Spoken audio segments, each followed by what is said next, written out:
बिस्मिल्लाहिर्रहमानिर्रहीम। मेरे काश्तकार भाइयों, मैं हूं आपका मेज़बान प्रोफेसर राणा नेमत। आज मेरे किसान भाइयों, काफ़ी अरसे के बाद आपसे मुलाकात हो रही है।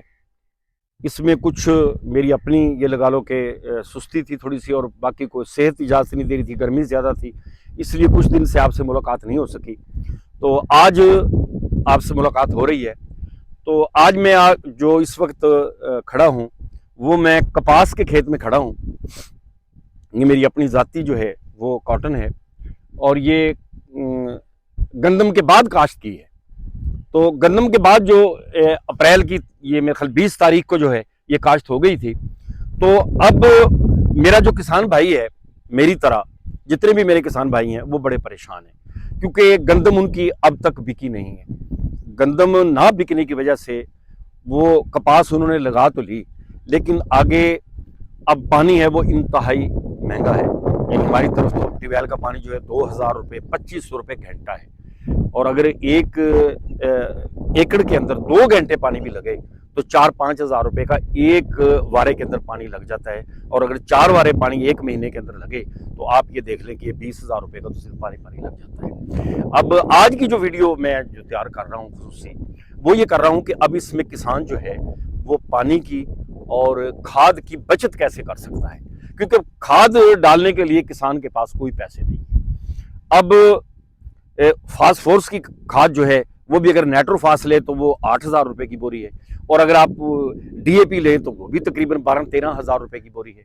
तो एक आदमी की अगर 4 एकड़ या 5 एकड़ कपास है तो अब वो उसके पास जो है 40-50 हजार रुपये एक दफा डालने के लिए वो नहीं है। तो अब वो बेचारा क्या करे, ऐसा कौन सा तरीका इख्तियार करे कि उसके पास अगर फास्फोरस डालने के लिए पैसे भी नहीं है और नाइट्रोजन डालने के लिए भी पैसे नहीं है, तो वो कम से कम खर्च के अंदर किस तरीके के साथ अपनी कपास को वो जो है वो मैनेज कर सकता है कि उससे पैदावार भी अच्छी आ जाए, और ये हालात जो गुजर रहे हैं इनके अंदर से निकलते हुए उसका खर्चा भी कम हो। क्योंकि इस वक्त जो है वो किसान की हालत ये हुई है कि जैसे वो शायर ने कहा था ना कि अब तो इतनी भी नहीं मिलती मैं खाने में, अब तो इतनी भी नहीं मिलती मैं खाने में जितनी छोड़ दिया करते थे पैमाने में। वरना किसान तो एकदम ही जो है यूरिया के जो है वो 20-20 बोरियां ले आया करता, नाइट्रोफास पहले ला के रख लेता था, बाकी खादें ला के पहले रख लेता था कि यार कहीं शॉर्ट ना हो जाए, तो मैं ये सारी चीजें जो है पहले ही। लेकिन अब पहले क्या ला के रखे, अब तो आज वारा होता है मिसाल के तौर पे 1 घंटा पहले वो बेचारा सोच रहा होता है कि यार कहाँ से उधार लूँ, क्या करूँ। अब उधार भी नहीं मिलती, क्योंकि उधार वाले जो है वो भी कहते हैं कि भैया आपके पहले पैसे नहीं उतरे। तो अब मैं आपको एक ऐसा तरीका बताने वाला हूं कि जिसमें आपकी खाद की भी बचत हो जाएगी और इंशाल्लाह आपकी पानी की बचत हो जाएगी। अब इसका तरीकेकार ये है कि आपने खाद के अंदर जो है वो सबसे इस वक्त जो सस्ती खाद हमें पड़ती है नाइट्रोजन के अंदर, वो पड़ता है यूरिया। अब यूरिया आपने क्या करना है, आपने एक थैला यूरिया का लेना है। एक थैले के अंदर 50 किलो यूरिया होता है।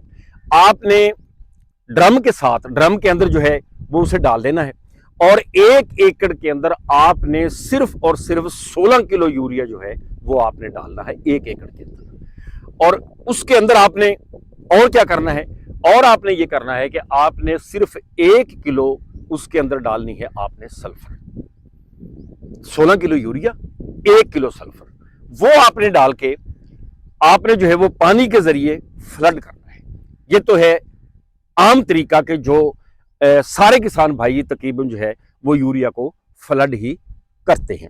अब जो नई चीज मैं आपको बताने वाला हूं वो ये है कि आपने, ये मैं आपको दिखा रहा हूं कि आपने जो खाद गली सड़ी हो, यानी ये गोबर की खाद, ये आपने ज्यादा खाद नहीं लेनी। ये देखिए जैसे ये गोबर की खाद मैंने ये डाली हुई है, तो आपने ये खाद ज्यादा नहीं लेनी। गोबर की खाद 1 ट्राली खाद जो है वो आपने लाके, जहां से आपके खेत में पानी गुजर के जाता है, आपने इस तरह खाल के पास जो है वो 1 ट्राली खाद की, ये इस तरह की खाद आपने लेनी है। देखिए ये देखिए मैं आपको ये दिखा रहा हूं, ये देखिए ये खाद जो है यानी ये गली सड़ी है, तो ये आपने खाद ले ली है। रूढ़ी की खाद जिसे कहते हैं, गोबर की खाद, ये आपको हर जगह से जो है वो देहात में मिल जाती है, और देहात के अंदर ही ज़ाहिर है फसल होती है, आपके अपनी जाती भी होती है। अगर आपके पास ट्राली नहीं है, आपके पास कोई बैलगाड़ी है या कोई और रक्षा है, उसके अंदर आप ला के वो डाल लें। अब आपने जब वो फ्लड कर रहे होंगे पानी के अंदर 1 किलो सल्फर और 16 किलो यूरिया 1 एकड़ के अंदर। तो आपने साथ जो है वो आदमी यहाँ पे खड़ा हो जाए और ये कसी के साथ जो है वो उसके ऊपर जो है उसको डालता रहे। और कसी के ऊपर जो आपने डालना है ना, वो आपने यूं करके नहीं डालनी कि कसी भरी और यूं डालनी, बल्कि उसे छनका दे के डालना है। ये इस तरह ये यूं कसी पकड़ी और यूं छनका दे के डाल दिया, ठीक है। उधर से आपका पीछे से यूरिया आ रहा है, सल्फर आ रही है और इधर से आपकी रोटी डल रही है, ठीक है।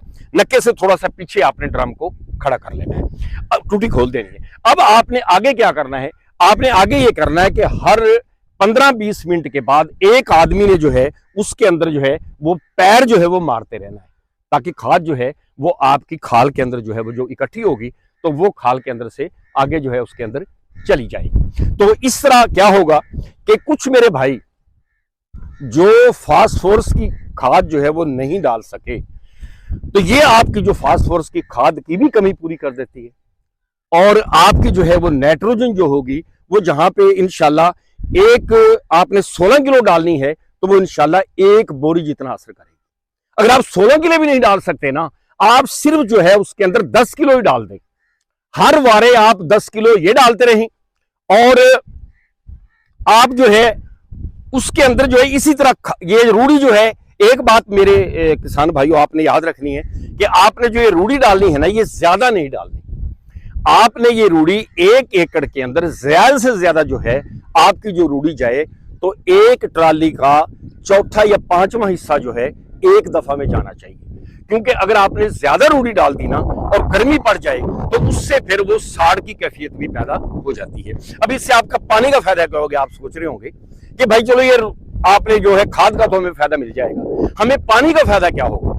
तो इससे पानी का फायदा ये होगा आपका कि जमीन के अंदर जब आपने सल्फर भी डाल दी और आपने रूढ़ी भी डाल दी तो जो जमीन के अंदर जो नामियाती अज्जा हैं उनकी जो है वो ज्यादा हो जाएगी और जमीन जो है वो नीचे से जो है नरम हो जाएगी और उसके अंदर एक कैपेसिटी पैदा हो जाती है कि वो जमीन के अंदर नमी को ज्यादा देर तक जो है वो बरकरार रख सकती है। और जो हम ये ह्यूमिक एसिड वगैरह पे पैसे मतलब डालते हैं ना, क्योंकि 90% जो ह्यूमिक एसिड है ना तो वो तो आपको पता ही है जो होता है, और जो ह्यूमिक एसिड अच्छे हैं तो वो महंगे बहुत हैं। यानी वो आप ये कह सकते हैं कि 3500 रुपए का 4000 रुपए का 1 एकड़ का 3 किलो आता है।